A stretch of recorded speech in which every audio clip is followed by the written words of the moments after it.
Olá novamente a todos. Este é o programa Política Urbana Agora, um espaço de discussão e análise de propostas e desafios para o desenvolvimento da política urbana no Brasil contemporâneo. Este debate é promovido pelo Centro de Pesquisa Jurídica Aplicada da Escola de Direito da Fundação Getúlio Vargas, em São Paulo. No vídeo de hoje nós vamos discutir democracia participativa local. Como estimular a participação da população para a condução da política urbana nas cidades?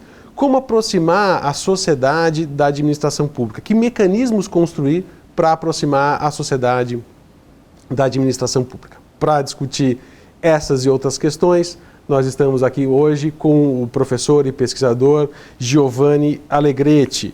O professor Giovanni é doutor em Planejamento Urbano, Territorial e Ambiental pela Universidade de Florença, pesquisador do Centro de Estudos Sociais da Universidade de Coimbra e, principalmente, ele me disse antes, olha, ressalta esse ponto, ele é co-diretor da Autoridade Independente para a Promoção e Garantia da Participação na região da Toscana. Professor Giovanni, muito obrigado pela sua participação aqui no nosso programa. Obrigado. Desde já agradeço o seu aceite, sei que sua agenda estava aí bastante atribulada aqui no Brasil, né? O professor Giovanni é italiano, é pesquisador lá em Portugal e veio aqui conversar com a gente. Eu queria começar a perguntar por que a participação local, por que a participação popular nas cidades importa? Por que isso é relevante? O que essa participação traz de ganho de qualidade para a formulação de políticas públicas? O que a administração pública vê a partir dessa participação local? Hoje em dia, temos primeiramente que imaginar que os diferentes contextos têm razões diferentes para fazer participação, para, digamos, sentir aquilo que o Yves Saint-Omer e Loïc Blondiot chamam o imperativo deliberativo das sociedades modernas. Eu acredito que existam elementos em comum entre os diferentes contextos e elementos peculiares. Por exemplo, um elemento comum é seguramente a nova complexidade da sociedade, que requer a capacidade de sair dos estereótipos, dos modelos de cidadão e reconhecer as grandes diferenças, a circulação cultural dos cidadãos, a imigração, os diferenciar-se das gerações determinam uma complexidade das necessidades que necessita a complexidade das respostas. Um segundo elemento está na complexidade das técnicas. Hoje em dia, a tecnologia evoluiu tanto que as soluções aos problemas podem ser dezenas e cada uma delas tem custos diferentes, tem qualidade de construção diferente, tem sustentabilidade e duração diferente. Então, escolher entre estas diferentes alternativas acaba sendo uma opção política. Uma opção política que, em épocas de cortes, especialmente de cortes às autoridades locais, torna-se necessário realizar com os cidadãos. Existem depois razões diferentes nos diferentes âmbitos locais. Por exemplo, eu venho de dois países, que são a Itália e Portugal, em que o problema da corrupção é um problema, não somos os únicos, o problema da corrupção é um problema endêmico, é um problema frequente, é um problema que gera muita desconfiança na política por parte dos cidadãos. Então, cada vez mais é necessário recuperar a distância que se construiu entre as elites políticas e os cidadãos. Também, às vezes, por culpa da incapacidade da política de resistir às sereias do mercado, por exemplo, não? E a incapacidade de pôr regras em nome da utilidade pública aos interesses do mercado. Em alguns países, como por exemplo em África, uma outra razão pode ser a necessidade de aprofundar a descentralização, que é muito difícil em países que até 30 anos atrás viveram o poder imperialista dos estados colonialistas. Então, hoje em dia, por exemplo, para poder respeitar as suas especificidades, por exemplo, muitos países africanos têm uma parte das autoridades locais que não são eleitas nem nominadas pela política, são chefes tradicionais de tribo, rei de tribo, chefes religiosos, então necessitam de accountability, de ser controlados, porque eles gerem recursos públicos, mas não são sujeitos às eleições. Mas na sua opinião, você acha que política pública com participação popular necessariamente tem um resultado de mais qualidade do que sem participação popular? Se a gente pudesse comparar, né, uma política pública feita com participação popular, por que ela é melhor do que sem a participação popular? Tem algum exemplo que você Eu diria vê? assim, se tivéssemos uma classe ou na política... sua opinião, essa democracia participativa local é um benefício em si mesmo? Enfim. Tem uma definição interessante dada por um dos grandes pensadores da participação, que é Arcon Fung, do Kennedy Center da Universidade de Harvard, que existem duas tipologias de processos participativos: os processos deontológicos e os processos consequencialistas. Os processos deontológicos são aqueles que se satisfazem de fazer participação porque em si é coisa boa ter mais democracia. Os processos consequencialistas, que são uma minoria, são processos muito mais exigentes, muito mais rigorosos. Eles se dão um objetivo. O objetivo pode ser a luta à corrupção, pode ser a melhora do ambiente natural, a proteção do ambiente natural, pode ser, por exemplo, a justiça social, uma melhor justiça distributiva dos recursos públicos. E, em função disso, constituem as suas modalidades de participação. Agora, eu acredito que a participação dê resultados melhores na medida que é bem feita. Isso quer dizer que existe um círculo vicioso ou um círculo virtuoso que se podem construir a partir de maneiras com que os próprios processos participativos são construídos. Eu amo usar um exemplo histórico, que é em 1418, quando Brunelleschi morreu, a Basílica de Santo Spirito, em Florença, não estava acabada. A Basílica de Santo Spirito era um projeto revolucionário do Brunelleschi, porque, mais que parecer-se a um projeto do renascentismo, parecia um projeto barroco. Era o grande artista que sentia 100 anos antes já a mudança do estilo pronta, não? Bom, quando ele morreu, os padres da igreja fizeram um processo participativo com a população, fazendo uma pergunta desse tipo. Agora extremizo de forma ridícula para isso. Vocês preferem construir uma igreja mais linear, mais respeitosa do renascentismo, que glorifique Deus, que respeite a simplicidade, a humildade do homem? Ou preferem construir aquela coisa que o Brunelleschi tem planejado, toda cheia de linhas curvas, em que o cidadão perde o sentido de Deus? Ou seja, dependendo de como tu formulas um processo participativo, é claro que tu estás a fazer um exercício de retórica que já tem a resposta na pergunta.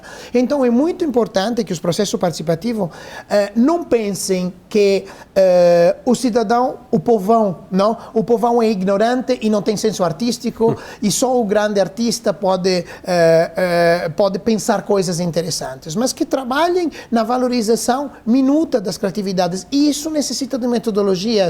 Isso não pode ser feito com processos simplificados, onde trabalhamos por slogan, por exemplo. Então, a participação produz um resultado que depende muito da sua metodologia e da vontade política de quem facilita o processo participativo. E que experiências internacionais, né? A gente estava conversando antes da entrevista, você tem um conhecimento assim enorme, não só Itália, Portugal, mas outros países. Você estava dizendo que conhece praticamente todos os países em todos os continentes de experiências de democracia participativa. Quais são as experiências mais positivas, que são mais eficazes em estimular a participação efetiva da população? Que tipo de mecanismos que você conheceu, teve acesso ou até formulou aqui como co-diretor da autoridade independente lá na região da Toscana? Bom, o problema é como são construídos os processos, ou seja, os processos participativos podem determinar um problema, extremizando, podem produzir novas exclusões. Por exemplo, eu trabalhei há algum tempo em analisar alguns dos processos do Senegal rural, não? Tem algumas aldeias do Senegal, do Parque do Baobab, que começaram a construir processos de orçamento participativo, imaginando de poder pôr todas as pessoas numa sala e que todas falassem pelo simples fato de ter o direito a falar. O que eles repararam imediatamente é a existência de autocensuras, ou seja, mecanismos culturais pelos quais, num país onde quem conta são culturalmente, sobretudo os sábios, os idosos, as mulheres e os jovens não falavam. Eles enchiam as salas, mas depois ficavam calados. Então, o que serve fazer um tipo de participação que enche espaços formalmente participativos, mas que depois produz mecanismos de autocensura pelos quais a falar são sempre os mesmos que falavam antes do processo. Então eles decidiram de mudar o processo. O que construíram? Construíram espaços onde as pessoas pudessem ficar mais à vontade, grupo de mulheres, grupo de jovens, grupos de idosos. Em cada espaço as pessoas falavam dos seus problemas, construíam uma lista de prioridade, depois elegiam 2 representantes, as pessoas normalmente mais ativas, mais capazes de lutar para os próprios direitos e para afirmar as próprias ideias, e estas pessoas convergiam num conselho de orçamento participativo que fazia com que depois se ordenassem todas as prioridades emergentes dos 3 grupos e se passasse a uma votação geral em que cada cidadão contava uma cabeça, um voto. Por exemplo, na Índia, o processo construído no estado do Kerala, que já há 20 anos, que apesar dos câmbios políticos continua, é um processo muito interessante que baseou a construção do processo de orçamentos e planeamento participativos em todos os municípios do estado a partir de um processo muito importante de partilha do conhecimento. Então, por algum tempo, milhares de agentes formados no estado e nos municípios começaram a ensinar às pessoas coisa muito simples de ciência cidadã. Por exemplo, a construir sabão com plantas que estavam à disposição de todos. Ou seja, a primeira ideia foi, se não abrirmos o espaço do conhecimento às pessoas, é impossível depois que as pessoas participem bem na construção dos planos e das políticas públicas. Qual a sua análise do orçamento participativo no Brasil? Parece que era um pouco febre, anos 90, dada a experiência de Porto Alegre, e acho que hoje esses mecanismos estão um pouco embaixo. Como é que você faz a análise dessas últimas décadas? Como é que você compara, por exemplo, eu sei que tem uma pesquisa bem interessante sobre Portugal, sobre os orçamentos participativos em Portugal, né? Como é que você compara Brasil e Portugal? O que o Brasil teve de bom, de positivo? Enfim, de outras experiências em outros países, o que a gente pode trazer para cá? Qual é a sua análise a respeito? Bom, nós passamos por um momento de febre na Europa, na América Latina, na Austrália e em parte da Ásia. Então, no mundo, fora do que na América Latina. Por exemplo, hoje em dia, os orçamentos participativos se estão espalhando muito pelos Estados Unidos. Tem cidades como Nova York, Boston, Chicago, São Francisco, que têm orçamentos participativos de grande nível organizacional, eu diria. Provavelmente, por algumas razões, os mais parecidos aos brasileiros que eu conheço, porque os mais interessados na questão de justiça distributiva e de envolvimento das categorias sociais que menos tradicionalmente participam na construção da vida das cidades. Então, por exemplo, hoje nos Estados Unidos temos uma coisa extremamente interessante, que é grupos da sociedade civil organizada que formam indivíduos de diferentes etnias ao empenho político. Então, a formação dos orçamentos participativos nos Estados Unidos é feita em 10, 12 línguas. Até as reuniões, até os boletins de voto do orçamento participativo são em 10, 12 línguas. E por exemplo, existem grupos que trabalham especificamente com as mulheres, com os jovens, existem grupos que trabalham com ex-prisioneiros que perderam os direitos políticos. Então, para que, através do orçamento participativo, eles voltem a ser cidadãos ativos. Mas o que eu vejo no caso brasileiro, na caída do número dos orçamentos participativos e da qualidade de algum deles, embora exista uma rede de orçamentos participativos que hoje é sediada na cidade de Canoas e que tem quase 300 cidades que participam. A gente não conseguiu uma institucionalização, né, do orçamento participativo no não só não conseguiu. Teve experiências, várias experiências, mas... Eu acho que não só não conseguiu, não se quis fazer uma institucionalização. O debate dos anos 80, fim 80, início 90, sobre os orçamentos participativos, excluiu a ideia da institucionalização. Eu diria que não se quis transformar uma política de partido ou uma política de governo numa política do Estado. A falta de institucionalização dos OP brasileiros levou a muitas mortes, mas não é a única razão. Eu acredito que, por exemplo, existem duas razões, uma externa e uma interna, que levaram à morte de muitas das grandes experiências de orçamento participativos. A razão interna é essa: depois de 25 anos, de 20 anos de experimentação, ele já não era percebido mais como uma inovação. Isso é normal. As inovações têm um ciclo de vida de 10, 15 anos. Depois já não são inovações, são rotinas. Então, os prefeitos começaram a investir em outras inovações. Agora, existem prefeitos que ainda no Brasil acham que aquelas velhas inovações não são a jogar no lixo. Então, o que fazem? Ele inova na maneira com que essas velhas inovações se articulam entre elas. Por exemplo, a cidade de Canoas, assim como o estado do Rio Grande do Sul, na gestão que terminou o ano passado, experimentaram sistemas participativos. Hoje eu acho que para o Brasil, construir sistemas participativos, ou seja, relacionar horizontalmente os conselhos, as conferências de serviço, os orçamentos participativos, ou seja, espaço onde se constrói, de alguma forma, o interesse público, com processos de diálogo com o indivíduo. Por exemplo, faço um exemplo. O prefeito de Canoas tem um processo que chama-se o prefeito na estação. O prefeito, um dia por semana, vai entre as 5 e as 7 da manhã na estação do metrô que leva os pendulares para Porto Alegre para trabalhar e fala com eles. O que acontece? Que esses processos normalmente acontecem de forma individual. O que é dito naquele espaço não filtra publicamente. Então falta uma componente fundamental do processo participativo, que é a publicidade. Que tudo seja transparente, que não exista dúvida que se construiu uma forma de clientelismo naquele espaço. Então, o que é feito em Canoas? Todas as coisas que são faladas pelas pessoas nesses processos mais individuais são transcritas.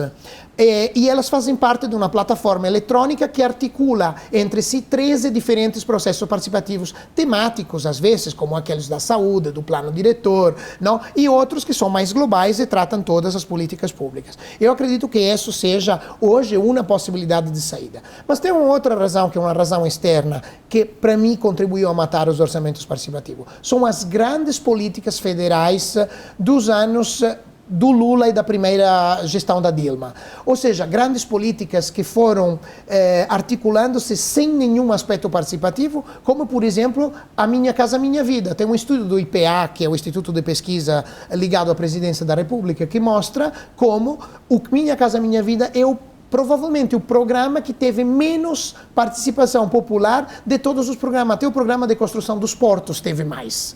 Não? Então, isso pode ser um elemento. As grandes políticas que fizeram chover muito dinheiro sobre os municípios e os estados brasileiros, políticas sociais importantes, não estou a criticá-la em si, mas foram feitas sem participação. Então, fora de alguns municípios que aceitaram de introduzir participação. Então, o que aconteceu no final? Que as pessoas achavam que os orçamentos participativos estavam a gerir migalhas. Não? Então, acabaram não participando e os prefeitos acabaram não apostando. Tinha muito mais dinheiro no Minha Casa Minha Vida e outros programas, eles acabariam decidindo sobre poucos recursos. Sim. Os processos participativos do início da Europa eram muito tímidos. Em Portugal, os primeiros 15 orçamentos participativos até 2006 eram todos consultivos. As pessoas eram chamadas a dizer o que queriam fazer e depois os políticos diziam: ok, muito obrigado, vos vamos dizer daqui a uma semana o que é que decidimos em cima dos vossos sonhos. Em 2006, quando começou o orçamento participativo de Lisboa a ser pensado e depois aplicado a partir de 2008, a onda mudou completamente. Os processos participativos consultivos, na crise da política e da economia, já começaram a não interessar ninguém e eles morreram. Um dado interessante em Portugal é que 99% dos processos dos orçamentos participativos que morreram entre o 2002 e o 2008 morreram pela mesma mão do mesmo prefeito que criou eles. Ou seja, não era o câmbio de força política que matava os processos, como aconteceu muito no Brasil. Era o mesmo prefeito que dizia: não funciona, vou eliminá-los. E por que não funciona? Porque as pessoas não acreditavam em mecanismos que não mudavam as relações decisórias dentro da política, não mudavam as relações de poder. Então hoje temos 67 orçamentos participativos em Portugal, o 95% dele é deliberativo. As pessoas têm capacidade de decidir a lista das prioridades a financiar com o dinheiro público. Acho que esse é um ponto bem importante, a questão da deliberação e do poder de decisão na participação popular, não só nos orçamentos participativos, mas em outros mecanismos de participação popular, nos conselhos, por exemplo, aqui no Brasil, né? Tem muitos conselhos, não só na área de política urbana, aqui na área de política urbana na cidade de São Paulo tem o Conselho Municipal de Política Urbana, né? Mas a partir da Constituição de 88, o Brasil, ou parte dessa participação popular vem por meio dos conselhos. E uma crítica, não sei se é procedente ou não, mas que aparece muito no cenário brasileiro, é que o cidadão tem poder de deliberação, mas não tem poder de decisão. Minha pergunta é como construir espaços de codecisão, né? Tem um artigo que eu acho bem interessante, o Desafios da Democracia, publicado no Le Monde Diplomatique. Tem uma frase, um parágrafo que me chama muita atenção, eu queria ler aqui e que você comentasse então essas ideias. Você disse o seguinte: os eleitos convidam os habitantes a comentar os projetos de renovação urbana, como vemos na maioria das capitais que instalam postos de informação e organizam belas exposições, porém sem fazer os cidadãos participarem das decisões e escolhas. Como fazer, como criar mecanismos que efetivem a participação da população, sem também, claro, esvaziar o parlamento, a Câmara Municipal, o Poder Legislativo que foi eleito, né? Tem a unção legitimadora pela eleição. Quando eu escrevi esse artigo, tinha na cabeça muito o sistema de planejamento de muitos dos países europeus, em que a política e os técnicos, os consultores, os funcionários da arquitetura e do urbanismo vão construindo uma primeira proposta de plano. Essa proposta é votada pela Câmara dos Vereadores e posta em visão pública, ou seja, os cidadãos podem ler-la, podem pronunciar-se com uma carta pessoal, escrevendo uma carta ao departamento que se ocupou do plano diretor. Depois, estas digamos, observações, chamadas assim, em grande parte da Europa, são discutidas dentro do corpo técnico e político da administração e depois é feita uma versão final do plano que é definitivamente aprovada. Bom, em tudo isto, o que acontece por trás é que os cidadãos têm um mecanismo muito individualista de comunicação e acabam dizendo só coisas que interessam a eles pessoalmente. Isso determina na política um resultado muito negativo, que é que a impressão que os políticos e os técnicos têm da sociedade é de uma sociedade individualista, egoísta e autorreferencial. Então, para alterar isso, necessitam de mecanismos coletivos de construção dos planos. Senão, a resposta que os políticos dão a esse tipo de interação com os cidadãos, de diálogo social, é que no final nenhuma das propostas dadas pela população é tomada em conta, porque são consideradas propostas fruto de indivíduos que não negociaram com os outros. Então, a partir daí, dessa crítica, é necessário construir formas de participação que permitam ao mesmo tempo um diálogo horizontal entre a sociedade, um diálogo com a sociedade organizada que é portadora de conhecimento, além de ser também uma série de lobbies, que tem que admitir que existe essa componente também, e só depois dessa negociação as coisas chegam, à política e à técnica para ser avaliada. Isso funciona. Essa é, inclusive, uma outra crítica, né? Que nesses conselhos, por exemplo, aqui no Brasil, você só dá espaço ou para indicados do poder público ou para a sociedade civil organizada, e você exclui o resto da sociedade. Isso claro. É um déficit, acaba tendo um déficit de participação. O sistema de derivação anglo-saxônica, ao qual muita da Europa, da Ásia, e inclusive hoje da África, olha, em parte na África por causa das grandes instituições internacionais que às vezes obrigam a utilização de sistemas e de consultores que vêm do norte.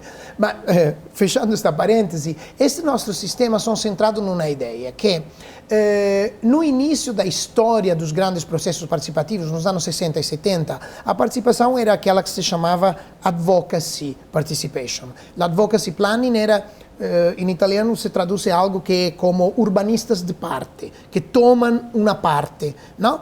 E que eram grandes profissionistas que, conhecendo perfeitamente as suas técnicas, defendiam os mais pobres que não participavam da exposição das suas necessidades e defendiam ele em espaços de concertação, ou seja, de negociação entre stakeholders, ou seja, autores organizados. O que foi acontecendo ao longo dos anos 80 é que a participação, de um lado, perdeu essa vertente política de defender os mais pobres, mas ao mesmo tempo ganhou em metodologia. A ideia foi: os pobres não podem ser representados por alguém, por um advogado da sua situação e das suas necessidades. Tem que participar diretamente. Para fazer isso, precisa de técnicas. Precisa de dar confiança que serão escutados. Então, começaram a nascer técnicas que hoje são consolidadas, que contemplavam a existência de moderadores. Nasceu nessa época, nos anos 80, 90, o termo facilitador. O facilitador é definido, por exemplo, por John Forrester, que é um dos grandes americanos que trabalharam sobre esse tema, como a pessoa que é capaz de mostrar a diferença entre problemas e interesses e de ajudar as pessoas a negociar soluções criativas que respondem aos seus interesses, embora não sejam igual à formulação do problema como tinha sido posto na origem.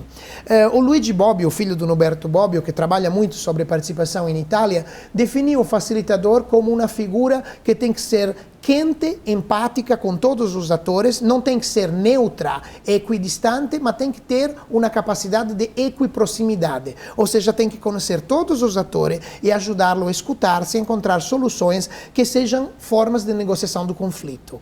Agora, se tenho que ser honesto, pelos anos que eu passei no Brasil a estudar os sistemas entusiasmantes de participação desse país, tinha algo em falta nessa dimensão, ou seja, a questão das técnicas estruturadas, dos moderadores, nunca se pôs muito aqui no Brasil. Por exemplo, nas prefeituras, em vez de utilizar os técnicos de carreiras, que eram considerados como burocratas de velha formação, de velha cultura, se usava muito os cargos de confiança das administrações no poder.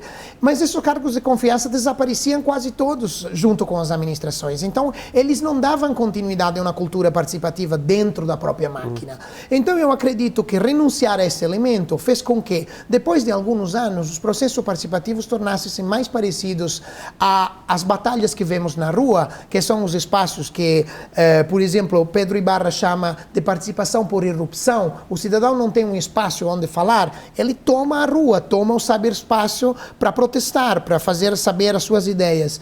Então, que tem acontecido no Brasil aqui exatamente, recentemente. Então, quando a participação perdeu essa dimensão de capacidade de organização, de regras claras e tudo, foi acusada de ser participação ideológica, de ser participação partidária, que se acusaram nos orçamentos participativos a partir de uma administração de direita, por exemplo, os OP do PT, de ser todos manovrados por pessoas do PT, que parcialmente era verdade, porque os cargos de confiança eram as pessoas próximas ao partido, não? Então eu acredito que não se apostou suficientemente em condições que poderiam garantir uma maior sustentabilidade do processo. Ou seja, os processos participativos, como mínimo, têm que garantir regras claras de participação e um prazo entre o qual dar a resposta às propostas dos cidadãos. Na lei toscana, que é a lei, digamos, que fundou também a autoridade independente que eu hoje codirigo com dois colegas, dizia no artigo 10, construído em parte por uma batalha forte dos movimentos sociais na construção da lei, dizia assim: no prazo de 3 meses, os governos locais e o governo estadual são obrigados a responder aos processos participativos que têm construído, dizendo o que eles vão fazer com as propostas dos cidadãos.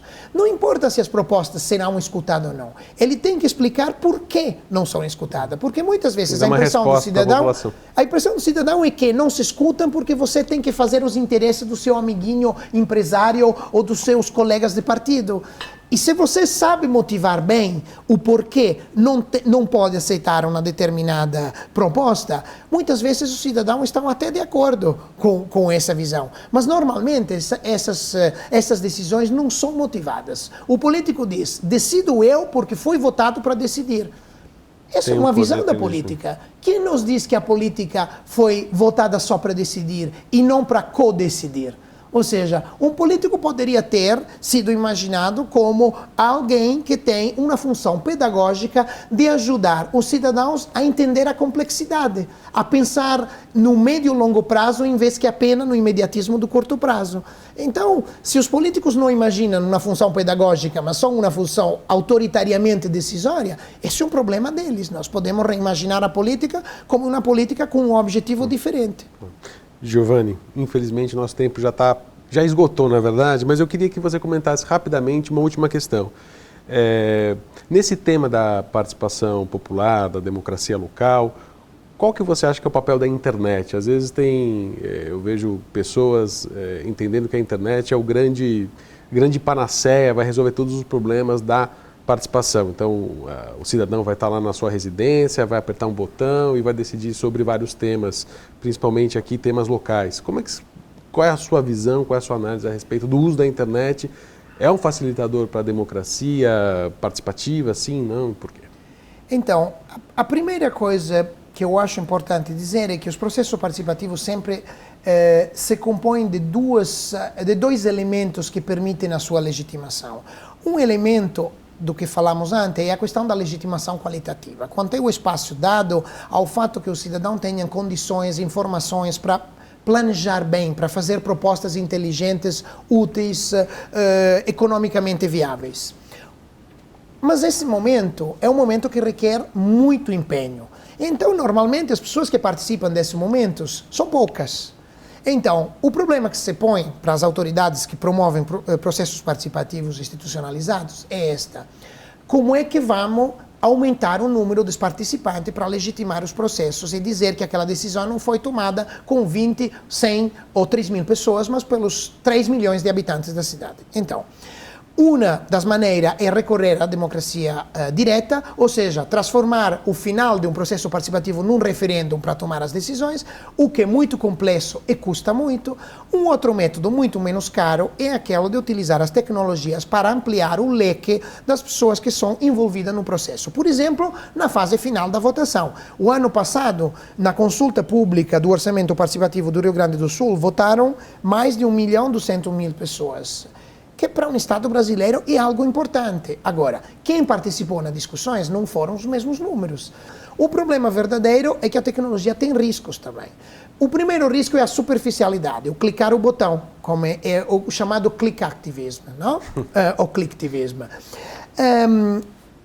A segunda é um problema de segurança. O problema de segurança é um problema hoje importante, porque com o crescimento dos conhecimentos e dos sistemas tecnológicos, existem muitas pessoas que são capazes de organizar fraudes através do sistema tecnológico. Então, isso requer a construção de sistemas de segurança que permitam a legitimação do processo. E isso é muito caro. Então, um dos pontos principais que temos que analisar é este. Vale a pena usar a tecnologia e elas têm o mesmo objetivo e a mesma filosofia pelo qual se criou o processo participativo, ou acrescentar tecnologias a um processo participativo pode negar a sua essência. Por exemplo, eu quero fazer um processo centrado na justiça social. Eu não me ponho o problema do digital divide nas favelas.